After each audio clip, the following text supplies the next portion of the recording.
Hello my friends, welcome to the Loire Valley, one of the most diverse and enchanting wine regions in the world.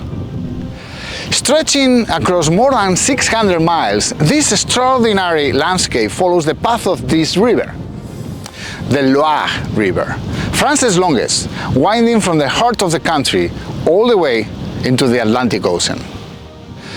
Along its banks lies a remarkable mosaic of soils, climates and traditions that give birth to an astonishing variety of wines, from crisp Sauvignon Blancs to age-worthy Chenin, elegant Cabernet Francs, floral rosés and delicate sparkling cuvées. In this journey we'll meet the men and women who shape this land through their vineyards and cellars. From the limestone hills of Sancerre in the eastern end towards the ocean, they'll share their stories, their methods, and the passion behind each bottle. Hey, this is not just a region, it's a world of wines in itself. Welcome to the Loire.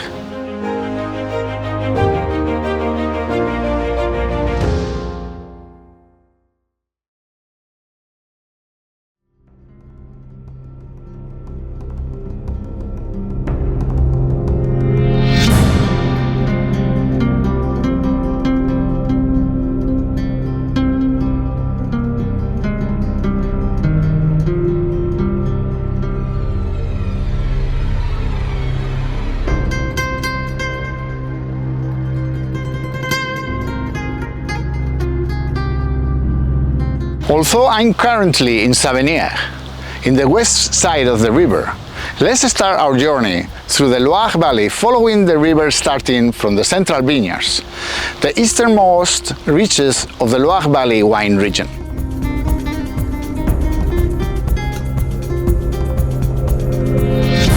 Here, among the rolling hills and chalky soils, lies one of France's most iconic names, Sancerre and Pouilly-Fumé.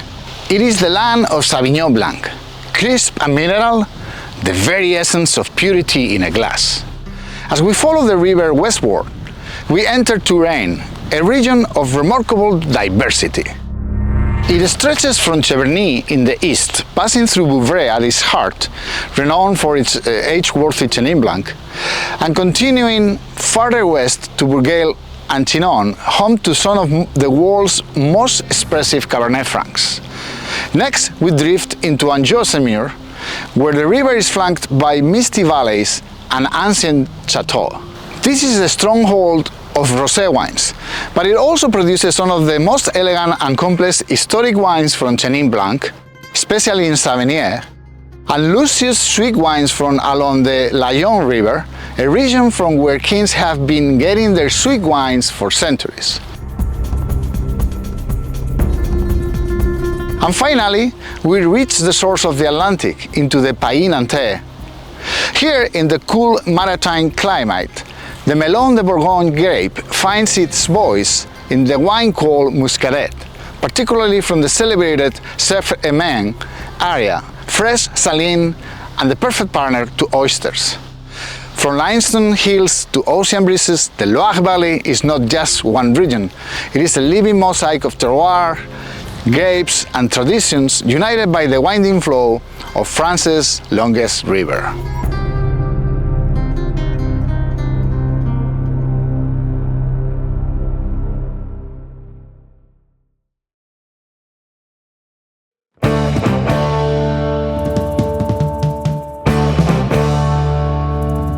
Before we dive into the wines themselves, we must look back, because the history of the Loire is as much about history as it is about terroir.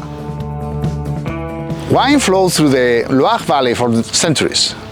Its legacy is shaped by kings, monks and merchants. The region's strategic position, stretching from the heart of France all the way into the Atlantic Ocean, made it a vital trade route long before railways existed. The Loire River served as a natural highway, carrying barrels of wine across the country. By the Middle Ages, wines from the Loire were prized at royal courts, with the valley itself known as the Garden of France.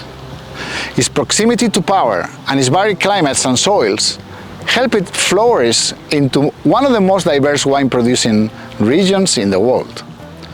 Even today, this deep-rooted history infuses every bottle with tradition, with resilience, and with a quiet confidence born of centuries of craft. I'm in Anjou, in the Loire Valley, and I have the pleasure to be with Ivan Maisonat, that is the owner of Domaine Belargus here in this area. Thanks for receiving us, Ivan. How are you? Very good. Great to be here with you. Thank you for coming. I like to learn about the history of the whole valley, but I'd like you to explain it to me, the one for this area, Anjou. If you look at France, and if you go back to the 11th, 12th century, Anjou is a very powerful province, one of the most powerful. Mm-hmm. Good example is the 12th century, because the Duke of Anjou at that time is called Henry II. Mm-hmm. He's in Angers, but he's ruling an empire that goes all the way from Scotland today to Spain, actually. Okay. And the whole west of France is part of that Anjou empire. And the white wines coming from this region, especially the sweet wines, which had the ability to travel through the rivers, to age, were the most noble of the nation, really. And they were among the wines being served on all the royal tables in Northern Europe, etc. So the prestige of this region is very old. Mm-hmm.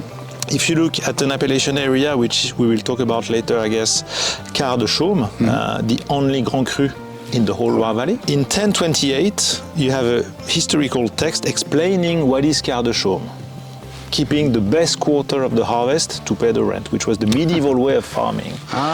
Tradition, in 1028, you already had a vineyard in Chaume, and the best quarter of the harvest was being used to pay the rent to the owner, which was an abbey.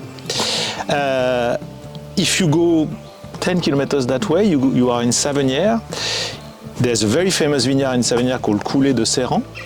They are soon going to have their 900th harvest. Oh my goodness. So that's the kind of legacy we're talking about here. I had the pleasure to be in Savenière, one of the most recognized towns in the Loire Valley for white wine. And I'm with Damien and Florent Leroux, who are the owners of Domaine Leroux here in the city. Thanks for receiving us. It's a big pleasure to be with you guys. It's a pleasure to welcome you.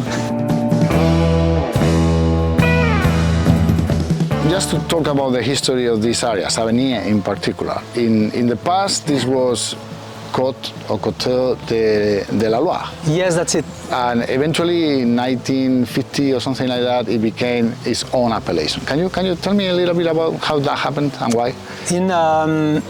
After the Second World War, the winemakers of this region were part of the appellation Coteaux de la Loire, which is a regional appellation. Right. And they wanted to, well, they saw that there is a specificity of the wine in Savenière, and they asked the INAO, the French administrative organization, to be recognized as a small village and to be able to write Savenière on the label, and not only Coteaux de la Loire. Mm-hmm. It was a good idea because now it is very well recognized, right? I would say even more than the general appellation for the Loire? Yes, there is, because of course there is a specificity of the wines coming from our region, with the bitterness, with the powerful, the complexity that you cannot find in other wines from the region. All right, so I'm in Bourgueil and I'm with Benoit Amirault. Is a very famous last name in the area because of his father, and we'll talk about that later. But Benoit, thank you very much for receiving us. How are you? Very fine. This area, Bourgueil, Saint-Nicolas de Bourgueil, Chinon, this is an area for Cabernet Franc for many, many years and continues to be focusing on Cabernet Franc. How long has Cabernet Franc been elaborated here? I mean, this may be hundreds of years. Right? Cabernet Franc, more 1,000 years, because, for example, Le Grand Clos was the first cru of Bourgueil, and Bourgueil, our neighbor, were the first to have the appellation in 1937. Okay. For Saint-Nicolas de Bourgueil, it was in 1936. Okay. So we produce Cabernet Franc since a very long term. All right, so I'm in Cheverny, in the Loire Valley, within the Touraine region, and I had the pleasure to be with Vincent Vonel, a very expert winemaker from the south of France who moved to the Loire Valley to do wines. Vincent, here in Domaine de Moncy. Hello. Thanks for receiving us. How are you? A pleasure, I'm fine. When we talk about the history of the Loire Valley, because this is a documentary, as you know, we're moving from west to east, and I'm asking the same question. Can you tell me a little bit about the history of the Touraine region, in particular the east side of the Touraine region, like the Appellation Origine Contrôlée Cheverny? Yeah, Cheverny it's a recent AOC, actually. It was just created 33 years ago, because here we are just at a junction between, let's say, a Burgundy style and Sancerre style. So that's why we have 1 foot in Burgundy, 1 foot in Sancerre. So we grow, for example, for the white, Sauvignon Blanc plus a Chardonnay, and for red, it's mainly Pinot Noir and Gamay. I'm in Sancerre, right behind us, and I'm with Gaspard Padet, who is the sales manager of Domaine Vivois. Yeah. Here in Sancerre. And well, Thank you for being here. The Central Vineyards is the easternmost part of the Loire Valley. Yeah. The Loire Valley continues. Well, actually it comes from farther away, but this is maybe the limit of viticulture, because maybe you go higher and then it goes away.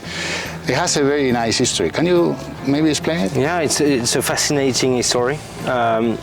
First, Sancerre was a Protestant fief, so it has also been a cross of many wars and many croisades, what we call, because when you come from the south and you go to Paris, you go through Sancerre, right. And when you go to west, it's the same. So it was historically a very unique place. The monks of Saint-Satur, which is just a village down Sancerre, about 2 kilometers, where there were an abbey with monks, and they started to organize the vineyard over here. Okay.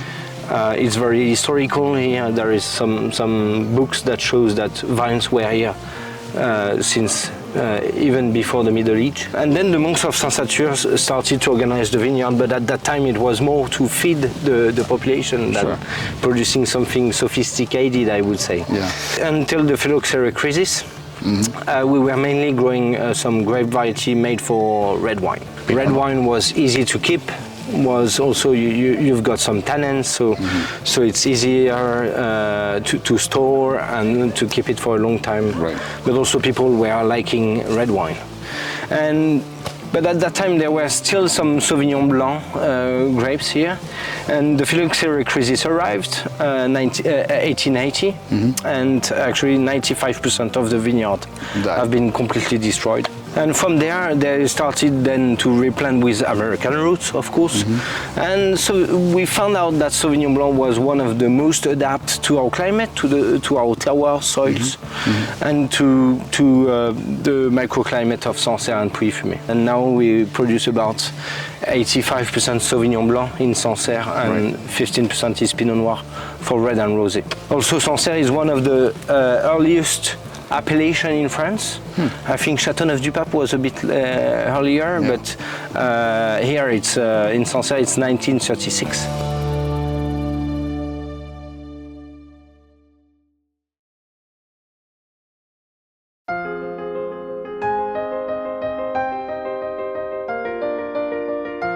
I am now in Cartes-Champs, the Grand Cru and most valued area of the Coteaux de Layon, close to the Layon River, and where exceptional sweet wines from Chenin Blanc find their birthplace. From here, we turn to explore how the Loire Valley's diverse climate, geology and soils shape the character and identity of the wines.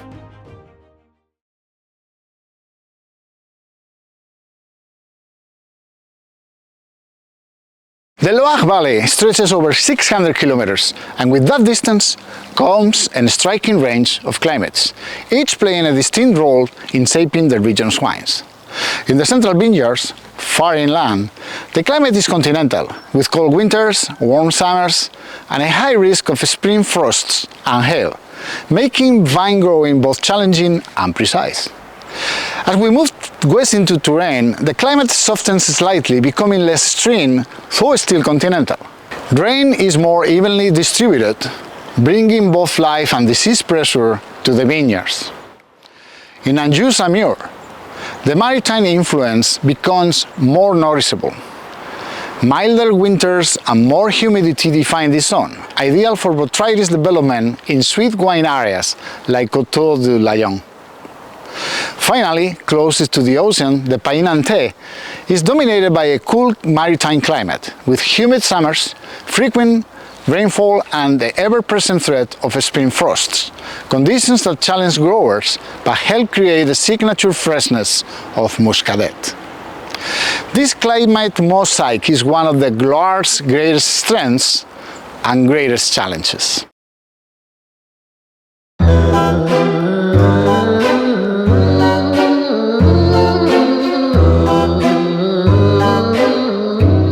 The exact place where we are has been studied by botanists for more than 200 years.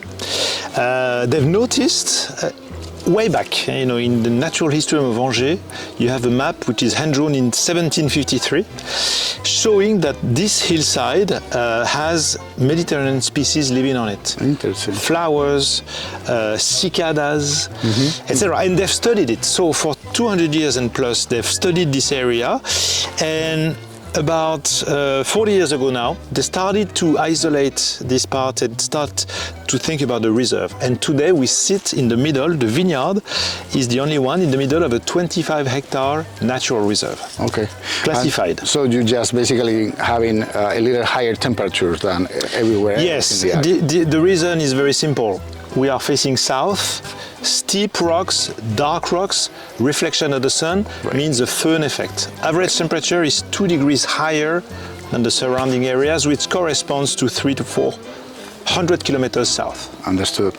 Now, for the elaboration of sweet wine that you just do in exceptional years, you just not need only heat, you need something else. Exactly. And the magic comes from the Layon River, because actually it started this morning. This morning is the first morning, so it's a very early year. Normally you have that kind of phenomenon later in September. You have mists. Yes. So the change in temperature between the night and the day creates a mist effect in the Layon Valley. Okay. And it means the humidity here is very high in the morning. Then the sun comes in. So you've got this botrytis coming in, living on the surface of the grapes, and then the sun and the wind to some extent drying and concentrating. So otherwise they will go bad. Exactly. Right. And the magic happens. So this noble rot develops and develops and develops, and you can go very high in exceptional years, of course, not every year, but in exceptional years you can go very high in sugar concentration.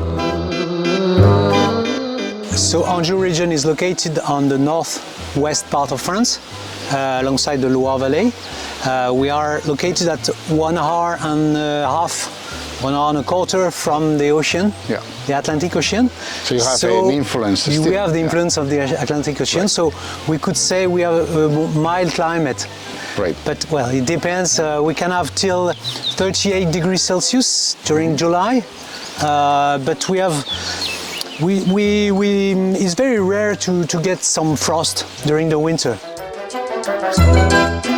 The main influence is come from the ocean, because we are at 200 kilometers from ocean, and our wines are very balanced by the climate.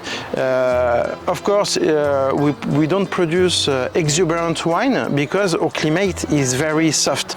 Okay. The Touraine is no for that. Yes, it's very sweet for the climate, not too much for the water and not too much for the rain. Usually between 700 and 800 millimeters by year. What we need for the plant, it's not the rain, it's the sun, and we need a dry condition. Okay. For me, if you need to add water for the root, it's not a good place to grow the plant. I had to ask you about the climate. We are some kind of in the middle of the Loire Valley, kind of, because you're not really close to the ocean.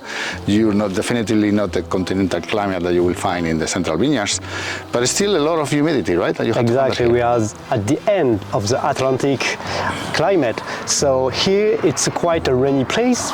We're having a lot of forest around, a few mountains at the south. So actually we've got a lot of rainfall in here, and actually this area, this region was famous for its swamp.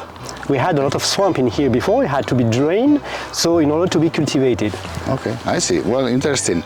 And how this affects the grape growing? Because, well, we'll talk about the grapes later, but definitely not the same conditions than in Sancerre, for example. Absolutely where different. they have more or less the same grapes. Exactly. It's just that, of course, what is the most important is the climate and the kind of soil. That's the biggest influence you could have on a wine.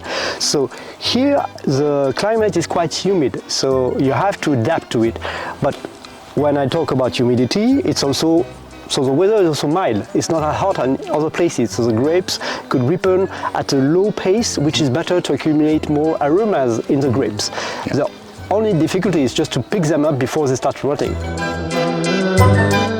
The Loire Valley is a temperated climate, but over here in the central vineyard, we can say that it's more semi-continental climate compared to the west part of the Loire Valley that can be a bit more oceanic. Right, because you're farther away from the Atlantic Ocean. Here it's about 5-6 hours driving west to find the ocean. So here it's a more semi-continental climate. Less rainfall? Quite heavy rainfall. Strong winter and pretty dry and hot summer, while the semi-season, autumn and spring is pretty wet. So how much rain you have per year? How many? We do have between 700, I would say, and for the very wetty years, about 1,000 millimeters per year.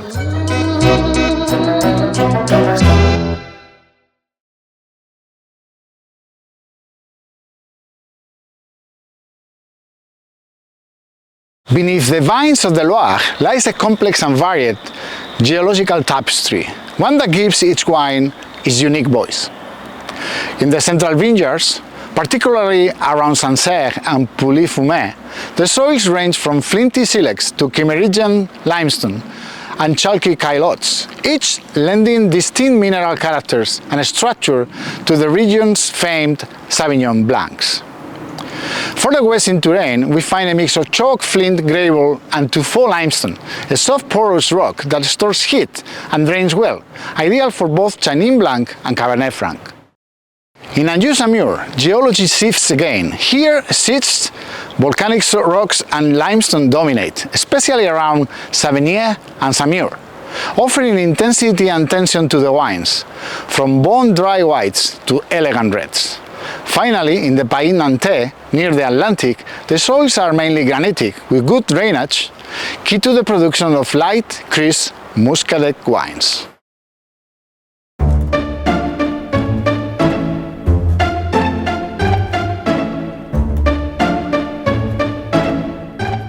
It's indeed very interesting because out of this 1,000-kilometer river, which has many sub-regions, we are in some place which is very, very special. Because here, which is a sub-part of Anjou, which we call Anjou Noir, black Anjou, because the rocks around us are all black.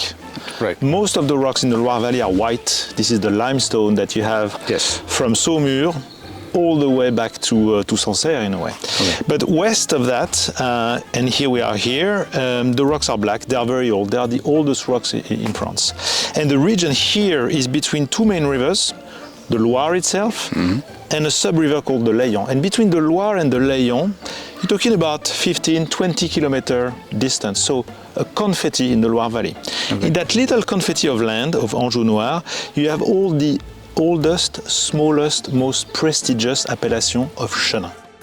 Well, you told me before in the vineyard that you were going to tell me about the geology as a whole, a little more beyond the schist that you have. and this is an example. You brought me here for a reason. It's a good way to illustrate, and it's easy for me to look smart because we have a geologist in the team. So basically, he's explained to me it all.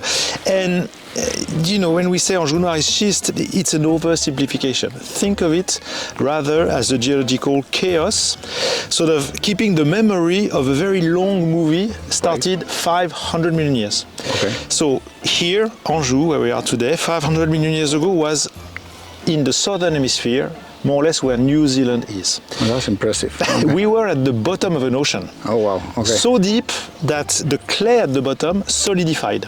Okay. The pressure solidified the clay, and the slates of schist were formed. These are the oldest rocks. Okay. But then fast forward 100 million years, that rock was formed. We were still in the southern hemisphere, still under the ocean, but volcanic activity started to happen. Okay. This is volcanic rock, basalt. Oh, okay. So the lava solidified in the ocean. Yes. But then keep going. Those volcanic activities started to break the plates, and the continent started to form, and more importantly, some mountains were erected. On Earth, the biggest mountain ever is called the Hercynian Massif. It's not existent anymore, but you have the traces of it. Okay. Hercynian Massif is to be found in the US, the Rockies, the Appalachians, all the way to Africa, Atlas, and in France, Massif Armoricain, and Massif Central. Very eroded version. Scientists think that the Hercynian Massif was higher than Everest. But today, very eroded, very old. Right. It's the bedrock of France, if you want. Okay. And at around 320 million years, so it's 100 million years later, at the bottom of big torrents, we were under the equator at that time. This big mountain was formed. At the bottom of torrents, the conglomerates were formed. Aggregation of small pebbles and rocks bigger to form the conglomerates. Okay. So here is a great spot because between here and here, 100 million years took place. Okay, I understand. And with Chenin, we can explore those nuances. So here they are on the same plot, but in some of our plots, we are more homogeneous. And when you have Chenin on a soil which is very warm and dense like this, and cooler, not this one, but the schist tend to be the cooler soils we have, the wines are opposite. When it comes to soils, I already heard about the black and the white Anjou, and you're in the black, but right at the border with the white. You're right. We are not very far from the white side. And what is the white side? It's the Parisian basin, made of chalk, and the black part is the Brittany Mountains, made of schist and sandstone. Okay. So here, the schist is here, and this is the result of the pressure made by the Parisian basin that pushed on the Brittany Mountains, and we are at the location of this, of where happened this pressure. I assume that it depends very much whether you have a lot of sandstone on sand on top of the schist, or you just get the schist right underneath. So yeah, thank you for this question, because this is very important. The sand we've got in Savonier is not coming from an ocean, from the ocean or from the Loire Valley. It's coming from wind, and this is the specificity of Savonier. Okay. You don't find this wind, this sand on the other bank of the Loire. Okay. You don't find it after our appellation. It's a real specificity because this rock is quite hard, and it's not like chalk. Yeah. The roots cannot go very deep. Right. The vines can suffer from drought rapidly, Okay. and when it's very dry during the summer, it reduces a lot the yields. The soils here in the Touraine area in general, different from the other side, more to the west, is more limestone, right? Yeah. But in this particular case, you have sand on top of it. Yeah, Also. we are at the first level from the Loire River. That's why our soil are very dry, and it's a very good condition for the ripeness, because our plants or the roots are not directly on the contact with the chalk, with the limestone. Okay. We are mainly sandy soil on 50 centimeters, 1 meter, and after that we have the chalk. That's why the sandy soil on the first level will give easy ripeness. Soils are mainly clayous, sandy in certain places, but it's mainly extremely clay soil, which make also difficult sometimes to get into the vineyard without getting stuck inside. Because the water retention, clay retains a lot of water. Yeah, so which means that so here the vineyard will never suffer from dampness, but it will be more technical difficulty. It will be more difficult, technically speaking, just to do anything on the soil. Okay. You want to work on the soil to remove the grass. Here it's more complicated than in any other places. Okay. The clay, my understanding, general understanding of winemaking, is that it helps build the structure and concentration in the wines. Is this true? Is this how it works? Yes, it's just clay have two interesting things. Clay soils, they bring some water because they could retain a lot of water, so they also give good water supply to the plant, but also because most of the time clay will become calcareous, which also bring minerals that help the wine to have a better backbone, let's say better structures. You can find three soils in Sancerre. It's very well divided because you have some geological fault into the soil. So in the eastern part of the appellation, you get, of course, the famous silex, which is only 17% of the appellation. Right.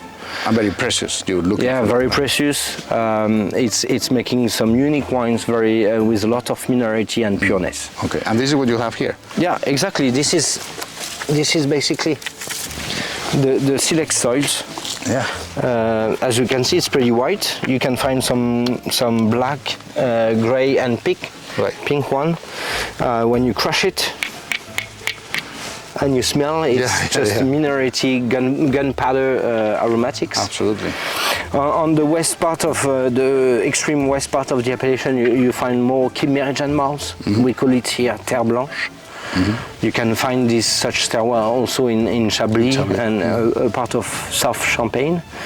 It's very deep in clay, so it's retaining very well the water. So it's a late ripening vineyard. And in the central part of the appellation where we are, you can find some Cayotte. It's basically clay and limestone. It's producing some very juicy, crisp and aromatic wine. It's not too complex in terms of texture and complexity, but it can boost a bit our blends.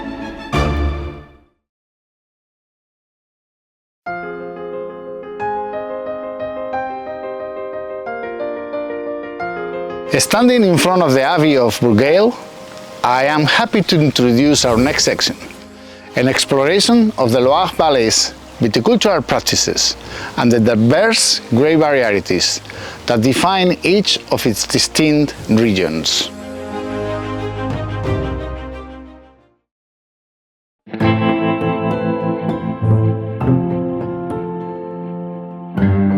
Across the Loire Valley, viticultural practices reflect both the challenges of a cool climate and a deep respect for tradition and terroir.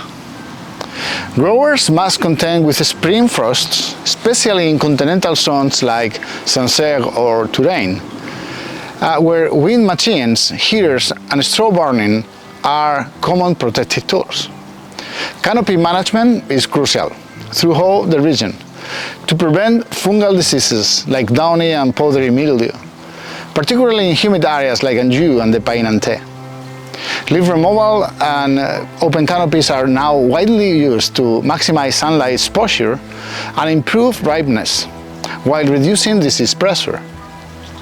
In regions like Bouvray and Coteaux de Lion, where Chenin Blanc often ripens unevenly, harvest is typically done in multiple passes or tries to select the best fruit, especially for sweet or bottle-sized wines. Finally, many growers, particularly in Montlouis, Saumur and parts of Touraine, are embracing organic and biodynamic practices, enhancing biodiversity and vineyard health.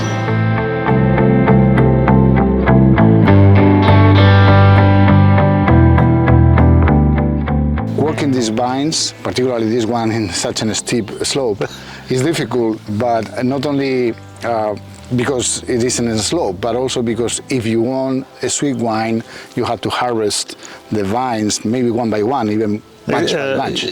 Sometimes grape by grape. Oh wow! Berry by berry. Right. We do several. As I said, we have 5 sweet cuvées. The first one is harvested bunch by bunch, typically end of September, early October. But then we go up in concentration, and at the end we pick berry by berry. Right. Our exceptional cuvée, which we produce very rarely, it takes a week to be harvested, grain by grain, and 24 hours to press to do 1 barrel. 1 week of work, 24 hours of press, and then you have 1 barrel. Okay, and then the different cuvées, I assume that you select different stages of fermentation. Exactly, because all the plots are different, they have different exposures, etc. So some will be better harvested without too much botrytis. So the action of sun and wind is enough to concentrate and to do, I would say, lighter sweet wines. I mean, none of our sweet wines are really light. They're always concentrated, but we start somewhere. In residual sugar terms, we start around 100 grams, which is quite high already. Absolutely. But we go all the way to 300 and plus. Yes, okay. You are actually all about biodiversity. You work with your vineyards. You actually have a botanist working in the winery. Yes. Augustin is he's a geologist by training, but he's a botanist. He's the teams naturally. So basically, he spends his time not working in the vines themselves, but around the vines. So hedges, the trees we have, the wild areas we have. He's planting trees. He's bringing animals to the plots. You know, especially sheep during the winter, etc. So that's our philosophy. Here, if you take this site as an example, it was abandoned before chemicals came to the vineyard. So basically, there's never been a drop of chemicals around here. That's why the biodiversity around us is exceptional. The scientists have numbered 2,200 species living on the reserve. Okay, many insects, including one that gives you the name. That's very right. When I created the estate by buying several vineyards, combining them, I needed a name. Right. And I looked around and I saw this small blue butterfly, the Belargus butterfly, and I said, beautiful, that's beautiful. I wanted to celebrate the beauty and the fragility of nature.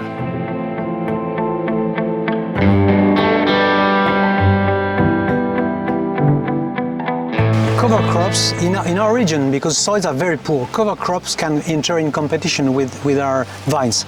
I agree with that. But in the same way, cover crops, we can make that cover crops don't enter in competition with our vineyard, with our vines. How you do that? And the solution is to regenerate the soil. And what does it mean? It's to reintroduce the chain of microorganisms which are which should be present in our soil to reveal the fertility of the soil, and we call it the chain of prey and predators, because the bacteria are eaten by the protozoa, by the good nematodes.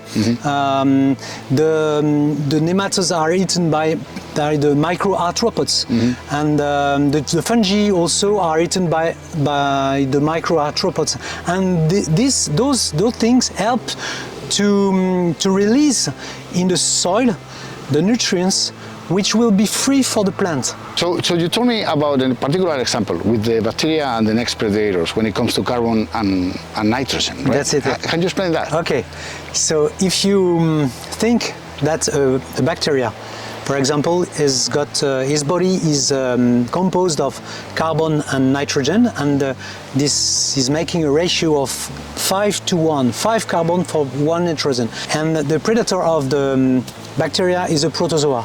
And a protozoa, his body is 30 carbon for 1 nitrogen. Okay. So it means that to be fed, to be satisfied, a protozoa needs 5 to 6 bacteria. But 5 to 6 bacteria for carbon. Yeah. But there is too many nitrogen. Yeah. So it's something like 6 nitrogen for the protozoa. So this nitrogen goes into the poop, and so goes into the soil, and this nitrogen is free for the plant. Yeah. I would say free of charge. Right, absolutely. And the same thing happens with other elements. Zinc, manganese, molybdenum, potassium, and so on.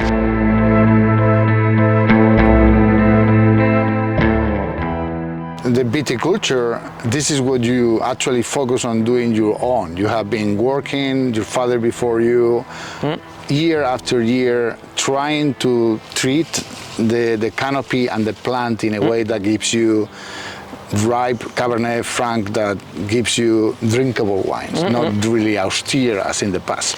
How do you achieve that? What is the viticulture practices that you follow here? The practice on the plant, it's easier for me than for my father, because now I work with a plant aged 50 years old. Yeah. It's easier than a plant aged very young. Right. The trunk is very large.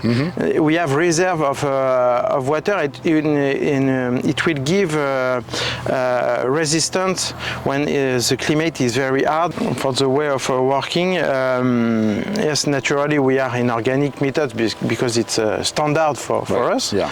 But so minimum intervention, little use of chemicals, if at any, maybe some. My father, he has a lot of influence from his grandfather. The agriculture after the Second War, it was a revolution with tractor. It was more. Less harder to work the soil, to work in agriculture. It was in evidence to stop fertilizer or weed killer. Of course, since I am on the estate, I never use that. Okay, understood. So you also have this cover crop. We keep grass. We are just before the harvest, so we keep grass between the rank. What is this training system? This is double guyot? Simple guyot with a main branch. Usually we have between 10 and 12 grapes by stock, by plant.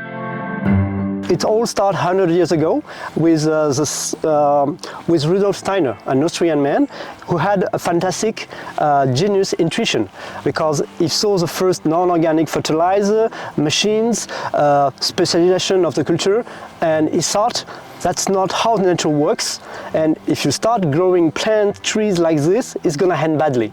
100 years ago, it was visionary. So he started to explain his vision about how you have to consider a farm like a living organism where everything interacts. So he started to explain his thought to local farmers, and a lot of them embrace his vision and develop what became biodynamic.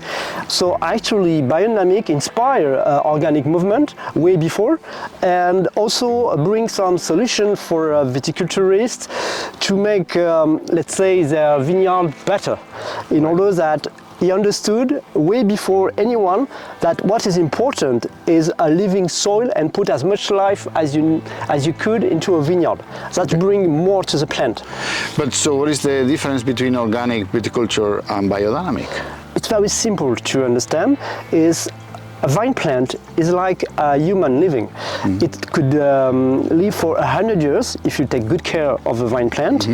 And a vine plant need a living soil, because in the first centimeter of that soil, you have here in my hand, you have plenty of bacteria, fungus, and they are very important for the plant. They help the plant to digest, because of course the soil is full of mineral, but without those bacteria, the plant cannot digest. It's like the bacteria you have in your guts. They help you to digest. Also, we use natural rhythm of nature, so we work a lot with the moon calendar. Just to follow the natural rhythm. We all know bottle at a certain moment of the year, we all know work the soil at a certain moment of the year. Plenty of operation are done with the lunar calendar.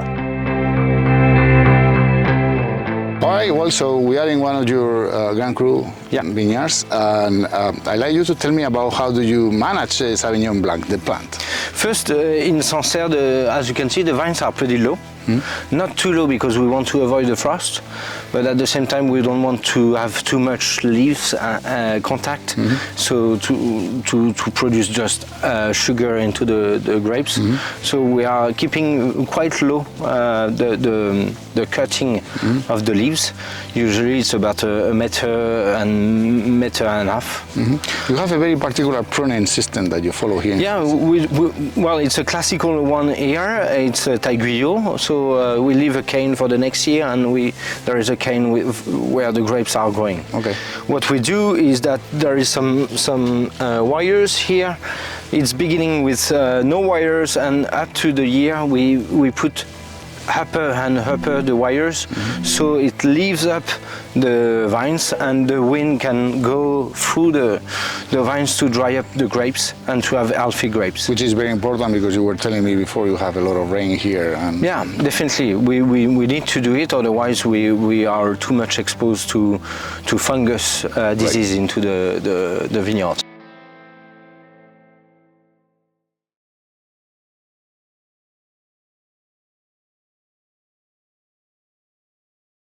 The Loire Valley is home to an astonishing diversity of grape varieties, each adapted to the region's shifting climates, soils and traditions. Here in Bourgueil, Cabernet Franc thrives on gravel and limestone, producing reds that range from light and fresh to structured and age-worthy. Further east, in Sancerre and Pouilly-Fumé, Sauvignon Blanc dominates. Its bright acidity and mineral edge, a perfect match for the cool continental climate. In Touraine and Jus-Amur, Chenin Blanc is the star, capable of everything from dry and sparkling wines to luscious bottle-sized sweets. But the Loire is also a haven for lesser-known varieties. Romare-Antoine in Court Cheverny, producing rare age-worthy whites with piercing acidity, or Grosjean used in rosés, Fall Blancs for brazenly tart local wines, and Melon de Bourgogne in Pays de Nantais, essential for the lean saline muscadet, one of my favorite wines to drink while preparing a barbecue in a hot summer day. Well, the grapes, the grape of Anjou, and I would say to some extent of the Loire Valley is Chenin Blanc. Yes. And you have some in your hand at different stages. Different stages, of ripeness, right? Yes. One of them is already a raisin. Exactly. The botrytis has worked, it's magic. So on some grapes. So Chenin is very heterogeneous. So on the same bunch, you can have different types of grapes. Green, yellow, golden, and botrytis at the same time. So that's why when we harvest by tri, by selections. So it means Not in this plot, but in most plots we would go several times. 2, 3, sometimes 4 times, 5 times in very difficult years to pick just the right maturity we want. Right. So we call it al dente maturity. So we don't want the underripe Chenin, citrus, acidic, but we don't want the overripe Chenin, heavy, etc. We want to be just on the edge of maturity. In Savonier, it's not authorized to produce sparkling wines. We can produce sparkling wines, but it's not authorized to write sparkling wines from Savonier. Okay. It's Crémant de Loire. Crémant de Loire. Okay. So we don't produce sparkling wines, and I'm focused on dry, as I told you, and we pay attention to the maturity of the berries. You know, here you have some berries which are dry. Yes. And the concentration of the sugar is quite high in these berries. On this one, it's quite green and yellow. This is more yellow, this is more green, this is greener. Yeah. I prefer harvesting green grapes right now because the acidity is quite high. With Chenin Blanc not on schist slates but on limestone. The berries will be much bigger. Okay. Okay. This is the explanation is only because of the soil. The soil is quite poor. It's sandy and schist. This soil does not retain the water during the drought period. Okay. So we have small berries. Small berries means also more concentration. We hope so. We hope so. Of things. Yeah. Well, the ratio between the dry matter and the juice is more towards the dry matter. Okay. You have catch one of your bunches of Cabernet Franc. It's a beautiful grape. Can you explain Cabernet Franc to us? Cabernet Franc is a rustic variety. So you can try to have very good ripeness. You can wait to harvest, and the skin is épaisse. I don't know the term. Thick. Yes. Yeah. So it's resistant from degradation. Okay. So it's not compact, not too much compact, so very good condition for climate in Loire Valley. I see. The limit with the Cabernet Franc is with the pipin. Okay. It's our main work on our grapes, on our vinification since 20 years to limit the extraction of the pipin. Of the seed.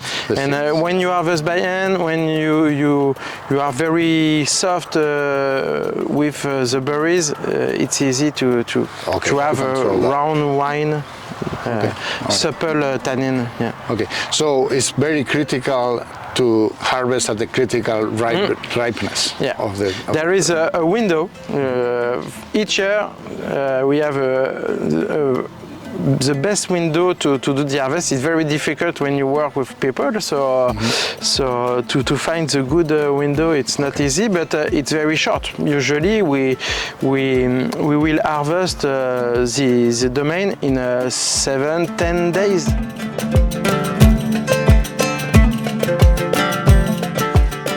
One foot on the east and one foot on the west when it comes to grapes. But the grapes that you have here are basically the grapes that you have in the central vineyard.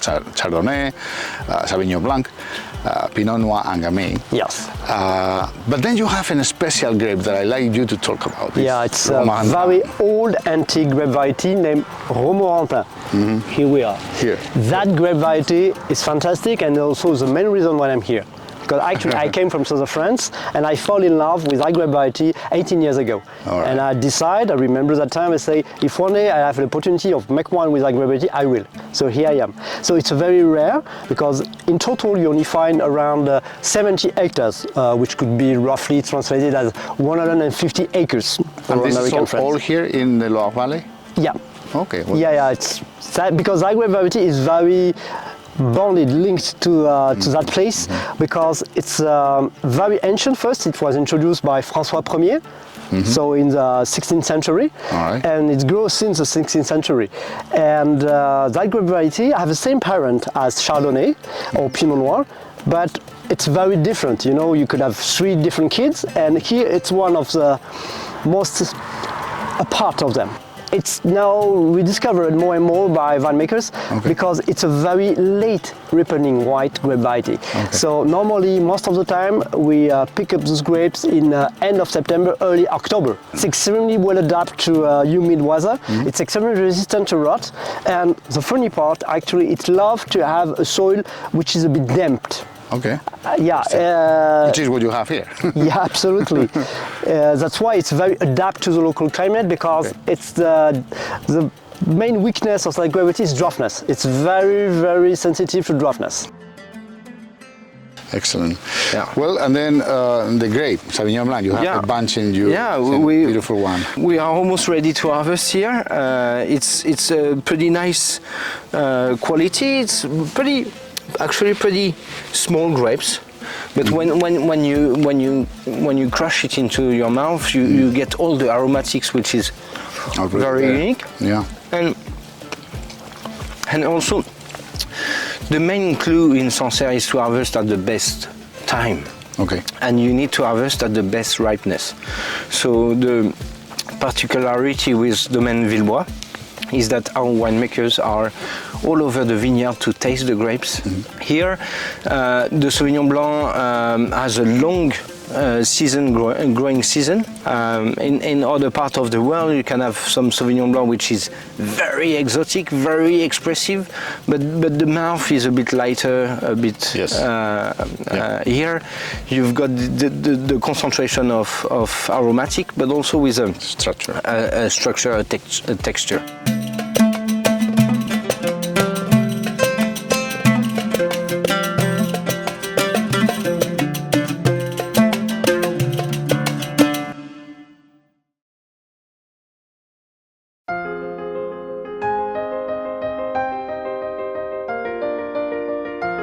From the vineyard to the cellar, the Loire Valley is a region where tradition meets quiet innovation. Here in Saumur, where whites, reds and rosés are all crafted with finesse, we turn our focus to the art of winemaking, a process as varied as the valley itself. Throughout the Loire, cool fermentation is key for whites like Sauvignon Blanc and Chenin Blanc, preserving fresh fruit and vibrant acidity. Malolactic conversion is often avoided to retain brightness, though some producers choose otherwise, depending on style and vintage. In regions like Vouvray and Montlouis, extended contact with the lees adds texture, while in the Pays Nantais, the traditional Surly aging of Muscadet gives body and subtle spirits to otherwise light, crisp wines. For reds, specifically Cabernet Franc from Chinon, Bourgueil and Saumur Champigny, fermentation typically happens in concrete or all wood vats, with gentle pump-overs or punch-downs. Aging is usually in neutral oak, though some wines see time in barrique. And for sweet wines, especially from the Coteaux de Layon and Bonnezeau, grapes are hand-harvested in successive passes, sometimes affected by botrytis, and gently pressed to preserve their richness and purity. There is perhaps no region in the world with a winemaking philosophy as diverse as in the Loire Valley.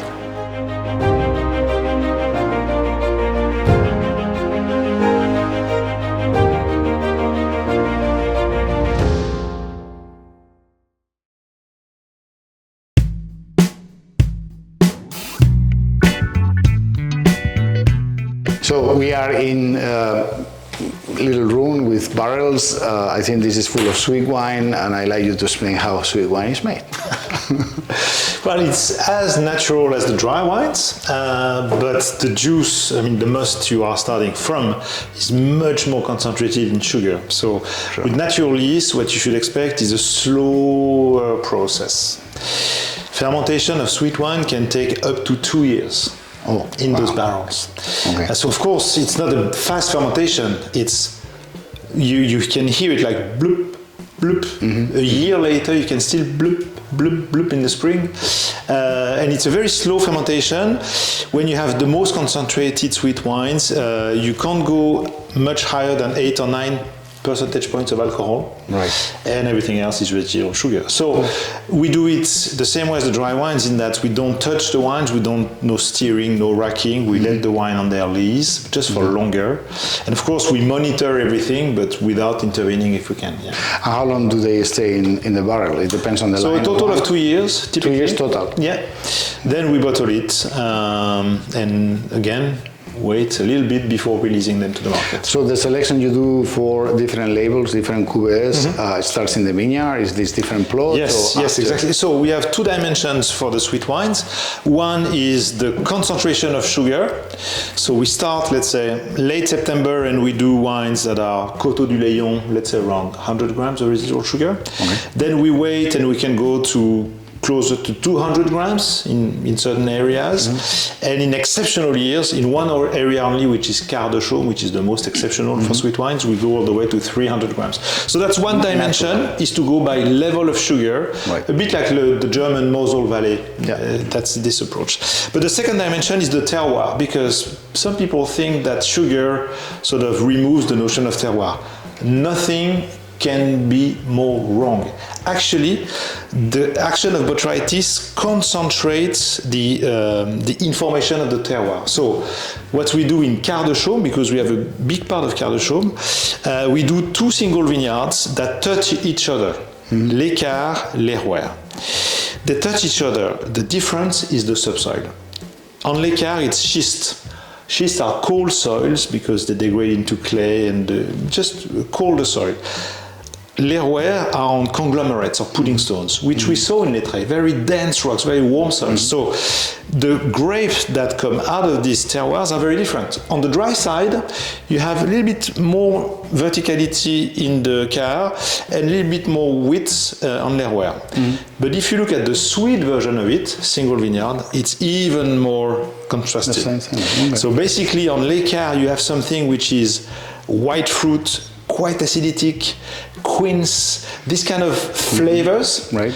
On l'Hérouer, pineapple, exotic fruit, very exuberant. More tropical, I see. On the same amount of sugar. So, and that's the terroir. Exactly. The information of the terroir gets concentrated in the grapes, and at some point, the more you concentrate, the more you express the terroir. So that's why we do single vineyards, Quart de Chaume. Okay. My grandfather used to say that the grape doesn't ripen fully until it is inside the bottle. So we need to go and try it now. That's a good point. Well, now we are in your elaboration room that is packed of many different things, including the stainless steel vessels that you use for your Alliance wine. Because it only ferments and ages in stainless steel, and there's a reason for that, right? So Alliance, first of all, it's a signification of what we want to do with nature. We want to do alliance with nature, we want to do alliance with our employee, and that's why we use this term. And this is also, we take also some juices from every plot and also from young vines. We take from every plot the lightest juices after the press. Right. And we do a simple vinification in these big tanks.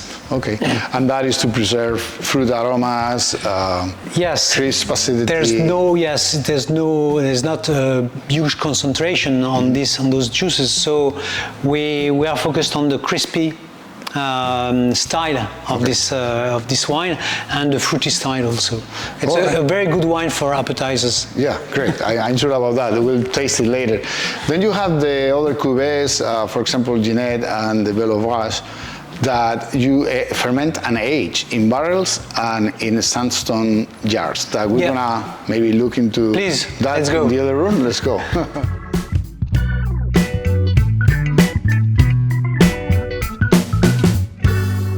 Good. Well, now we are in this room where you have the barrels, large barrels, and the sandstone jars. And you ferment and you age the cuvées. Yes, the target is to, well, we choose the more concentrated the juices after the press time. We start the fermentation in tank, but at mid-fermentation, before mid-fermentation, we fill the barrels to prolong the fermentation in barrels. It's a tiny room, a tiny place where there is an exchange between the wood and the juice, and also the air from outside and the juice, and also the lees, which are at the bottom, which will be at the bottom during the age time. Right. Do you do batonnage? We don't do any batonnage. No. Okay. I prefer having a sharp wine than a large wine. I understand. And then it goes from the barrel into the jars, and those are sandstone jars. For certain cuvées, we decide to prolong the aging into sandstone jar, and the shape of the jar is very important. It's vertical. It's not an egg, because if you work with an egg, the lees turn constantly, and you build a large wine.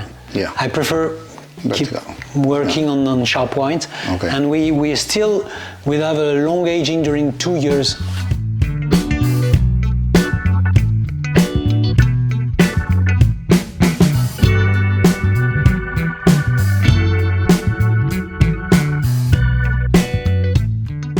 Well, we are in this beautiful place where you're aging some wines.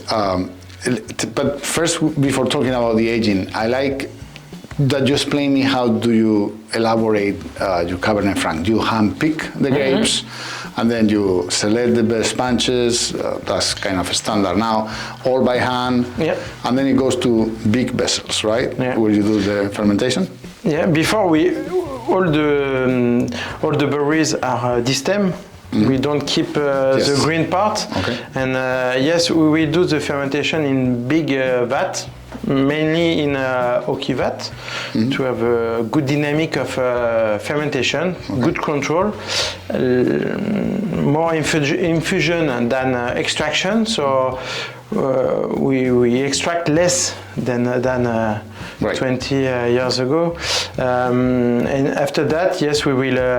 I'm sorry, Venat, because this is important, because this is what it has changed with the years, right? Because Cabernet Franc has always been this very austere, very difficult, rustic grape that it will have to be aged for a long time in the bottle in order to be drinkable. But now you do it in a way that you can open the bottle. I don't like old wines. I love the lively character of the fruit. I prefer to drink young wine. Perhaps that's why we produce a wine very open wine, and we don't add sulfites on the harvest. It's another small thing to avoid extract green character of the Cabernet Franc. Pyrazine character, we don't want that in our wines. We want fruit character. So we let, for the fermentation, we will let temperature naturally higher. We will work with more infusion, than more infusion than extraction. Long maceration, sometimes 5-6 weeks, but without do anything if the fermentation is completed. Yeah? I understand. And then it comes the aging, and the aging as it goes to wood barrels usually, but also these eggs that you have here, and those are very special eggs. This is not clay. It's in sandstone. Yeah. Sandstone. To preserve the fruit. Because the clay can give you can have more expression of earth character. The part of Cabernet Franc we don't want to find. Right. So sandstone will be very virgin with the character of Cabernet Franc. That's what we want. Because for the same wine we will use a part of sandstone egg, another part in big barrels. It's not Bordeaux barrels. 400 liters. 400. Yeah. Okay. And another part of our wine can be aged in small oaky vat. So we will blend. There's three parts of our élevage to have a good balance of élevage to preserve the fruit. And how long it aged for, more or less? Between 8 months and sometimes, for example, Les Quartiers, it's there is a lot of character on this wine because we are on the limestone and the chalk. So sometimes we age 2 years, sometimes more. And I wanted to ask you about the plots because you have different crus. You have different labels for grapes coming from different areas, like both in Burgale and Saint Nicolas de Montbéliard. Third in Saint Nicolas de Montbéliard. So you vinify them separately, I guess. Separately, yes, of course, but we work with the same technique on different plots on sand or on gravels, on graves. We will do the harvest before limestone terroir, but we will be very careful on the extraction because these wines are not very large like limestone. So we prefer to have a short maceration, for example. Okay.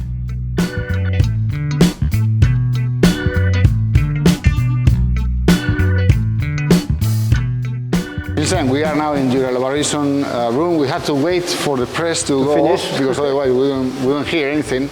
And I'd like you to explain the elaboration of the white wines.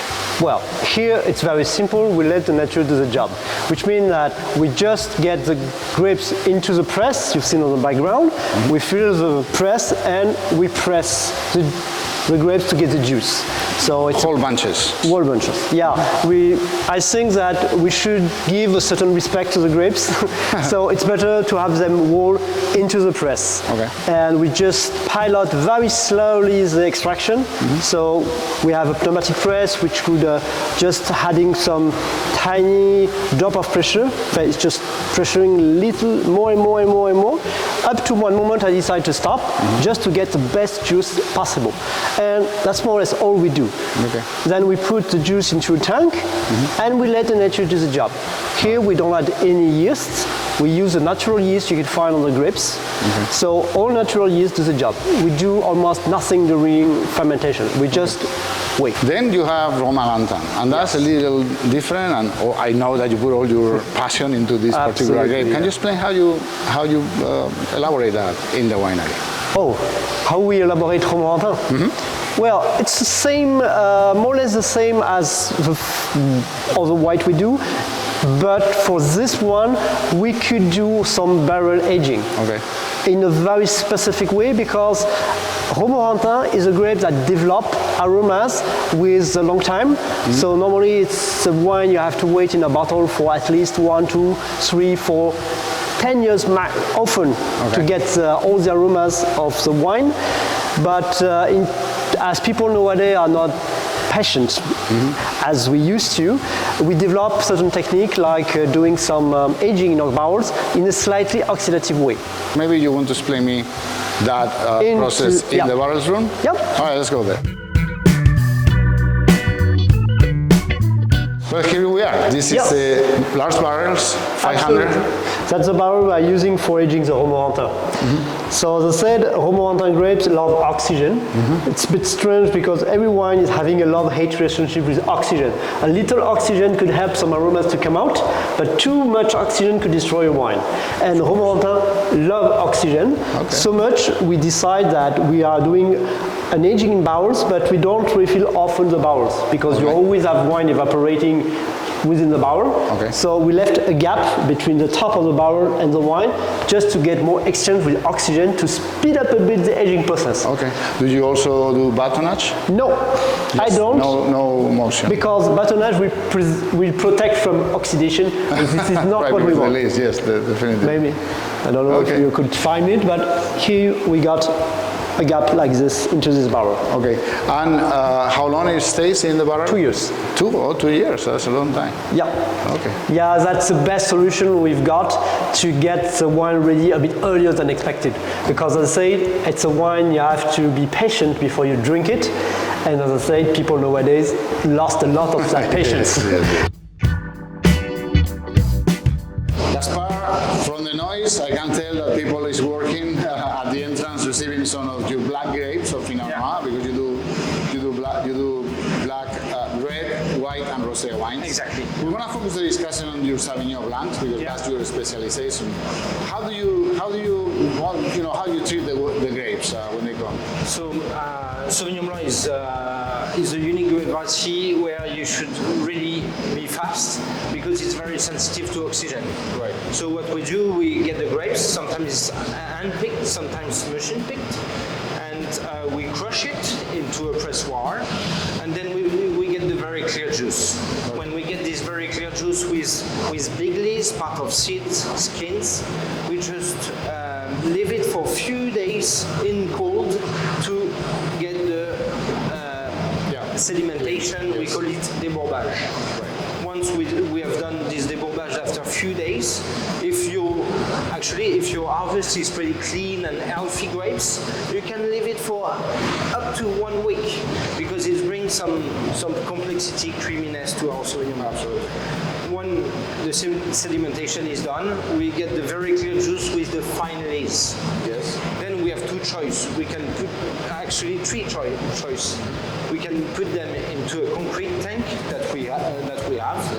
Stainless steel tanks, of course, for Sauvignon Blanc, perfect for the crispiness and the fruitiness. Right. But also you can put it into barrels where we are here. For fermentation as well. For fermentation as well. Most important is to ferment at between 18 degrees to 24 maximum. So we use this kind of how do you call it, serpentine? Coil, serpentine. Yeah, you put them into the barrels and holding the juice while fermentation. Yeah, to maintain low temperatures. Yeah, not too low. Yeah. We know that some New World countries are vinificating their Sauvignon Blanc very low in temperature. We are not so low. We are 18, 20 degrees. Okay. So it's pretty high, but we want to express the terroir and not the grape variety. Absolutely. That's the main difference. Okay. When you do it the lowest, you will expect the grape variety. Yeah. When you do higher in temperature, you express terroir. Right. And then for some labels that you want to express the terroir, of course you harvest and vinify the plots independently, and then you may want to blend or not. Or Exactly. Yeah. For example, Le Chêne Marchand that we'll taste and present today. Yes. It's partly vinified in oak barrels. There is new oak, but also old oak of 2, 3, 4 years old oak. Okay. The goal is not to put any oak taste in our wines, but it's to do a macro-oxygenation during fermentation and aging.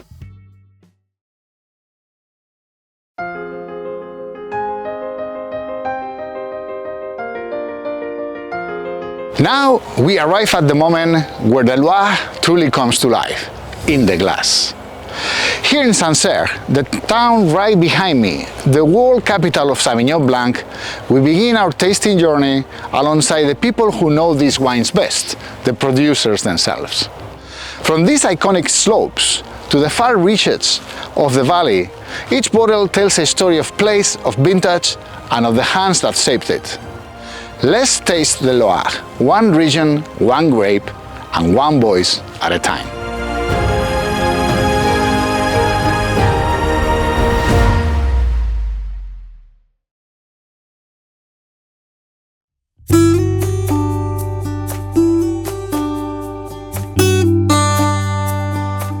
Well, the time has come, and we want to try one of your top sweet wines from Chenin Blanc. That is Quart de Chaume. Quart de Chaume. And before we try it, let me show you on the map. This is the Quart de Chaume hillside. So Chaume is the village. Mm-hmm. The vineyard of Chaume was found 1,000 years ago, mm-hmm. and the medieval way was to keep the best quarter of the harvest to pay the rent. Right. The plot, which is called l'Écart, which means a quarter in French, was the best looking plot facing south, middle of the hillside. Yeah. This is what we are going to taste, and we're going to taste this on the 2018 vintage. All right. Is there a big variation from vintage to vintage? Yes, first, you can't make it every year.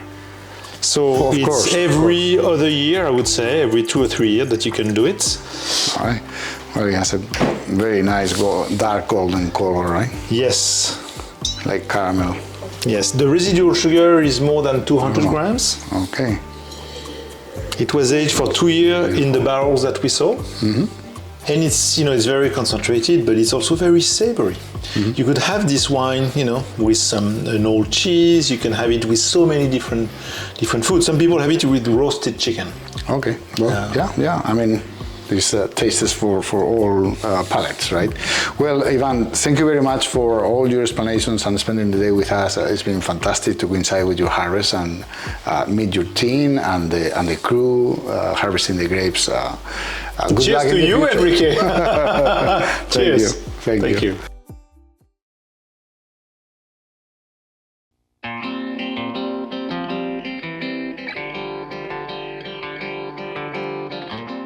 Damien, best time.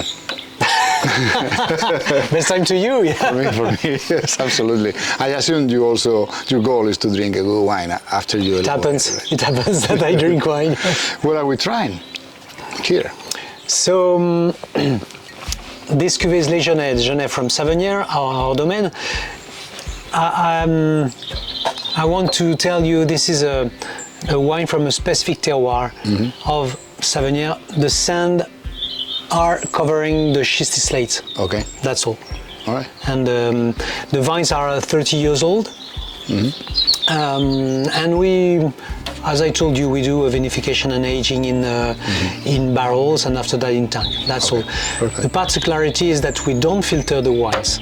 Yeah. So it's we have a long aging, so the lees are settled naturally, Right. and we don't filter them, so we keep the entire identity of the wine. Okay. Well, let's taste it. This is a straw yellow color, kind of golden also. The particularity of this wine is that when we taste the grapes, the flavor expression was on overripe expression. Okay. I told you that I want green berries to have a very fresh expression of wines, and here you have your nose on the wine, and the expression is quite fresh. What would be your best pairing with this wine?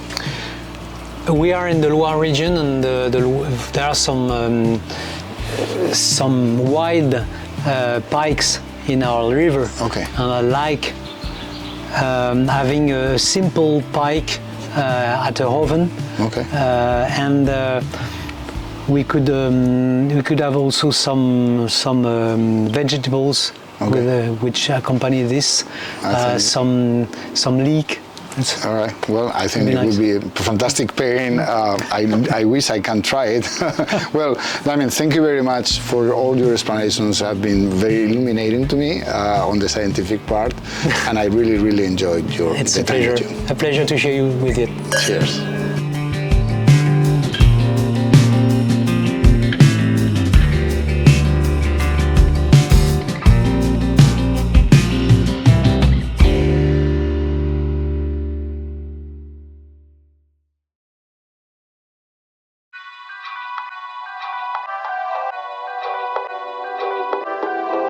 Well, we're now at the most interesting part of the seed, that is to try the wine. In this case, it's called 50, you call it in French.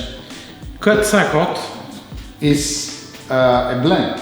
Yes, we are on a blend around 4 or 5 hectares from the same level, 50 meters upper the Loire River. It's the terrace of sandy soil on Bourgueil. We will have a style of Cabernet Franc very digestible. Understood. Well, let's try it. Yeah. I'm looking forward to it.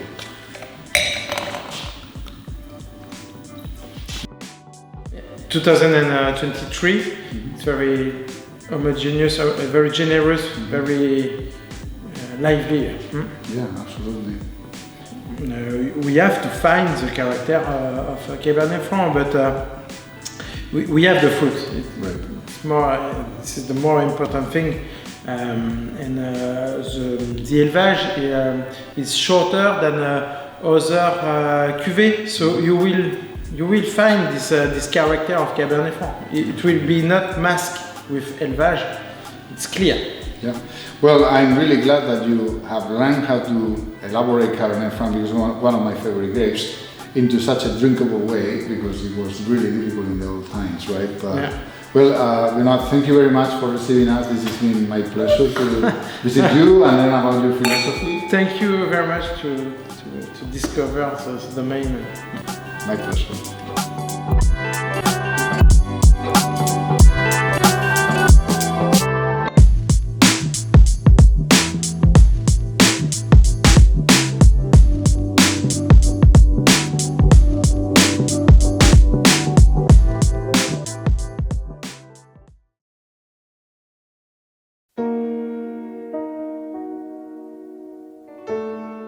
Well, we've been tasting some wines already, but I like to let people know about this wine because it's a very peculiar, unique wine that you can only find here, and you have passion for this wine. So this is Romorantin.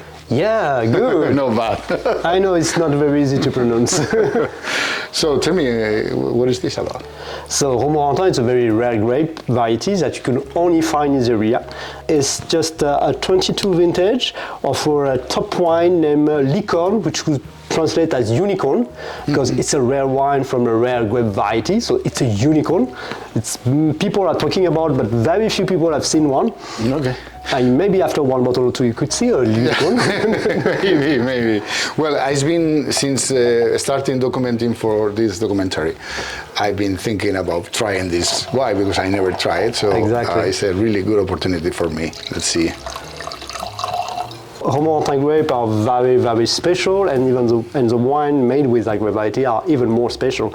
They are, as I say, you could find things that normally you could find together. So which means that Romorantin wines, they are full-bodied and crisp at the same time. They are very greasy, but with very nice backbones, and the smell could be amazing. When it's young, it's not extremely aromatic, but if you wait, or if you do how to make, or you got some tricks in the winemaking process, like I use for this one, you could get something extremely aromatic and very special. It's like it's a bit minty on the nose. You also find some petroleum notes too. Yeah, petroleum notes, flint, minty. It's very unusual. So that's why actually it's a wine that a lot of top sommeliers are looking for some very specific food and wine pairing. And even you see in the mouth, as I say, it's developing a lot of aroma within time, and it's very lingering in the mouth for very long. After 1 minute, you still have the taste here coming up from your throats, and it's something very fantastic. It's quite dense, having a little tannins. So it's more wine you could pair with some meat. Actually, with white meat should be a very good pairing. Okay. What it is true is that it's really long leaf, because it stays in the mouth for forever. Yeah, exactly. You still have the taste after 1 or 2 minutes. Yeah, absolutely. Well, Vincent, this is a fantastic wine. Glad to have a try with you. Nothing better than trying the wine from the hands of the winemaker. So thank you very much for receiving us and for all the explanations. Thank you for coming here.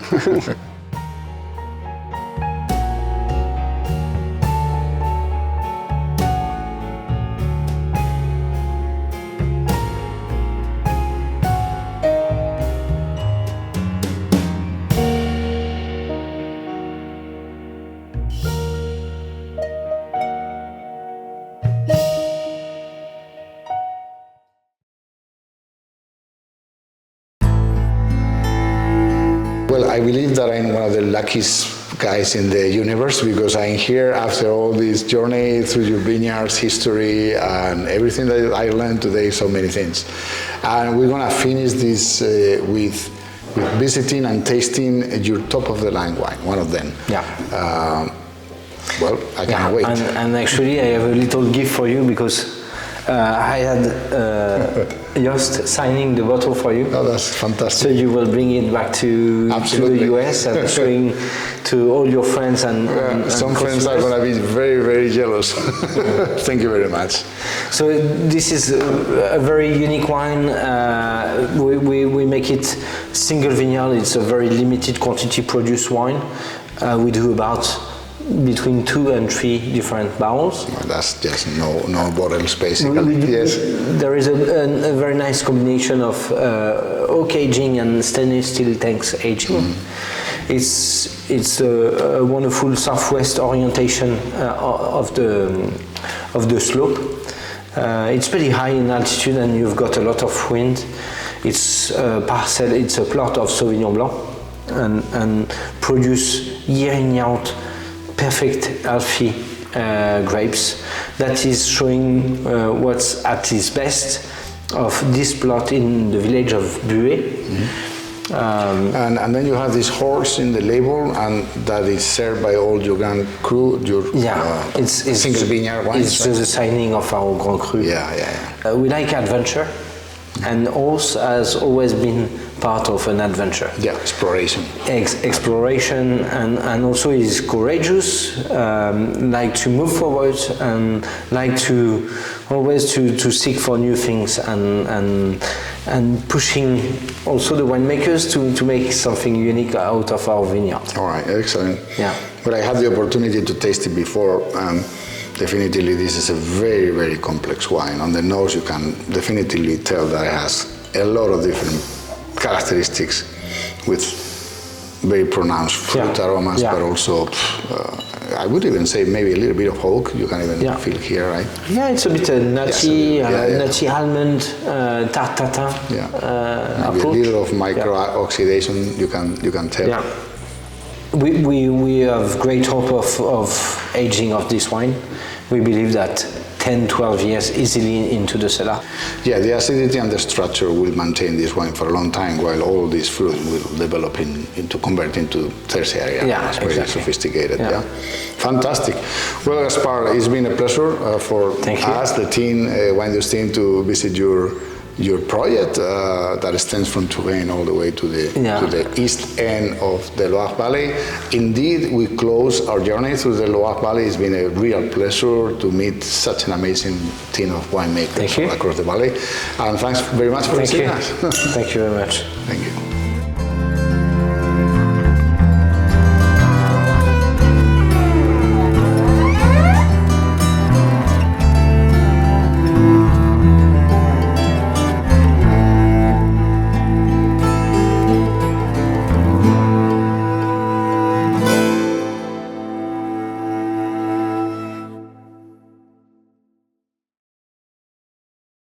We have arrived to the end of our west to east journey through the Loire River, and I say goodbye from the town of Pouilly-sur-Loire, which gives the name to the Pouilly-Fumé appellation of wines.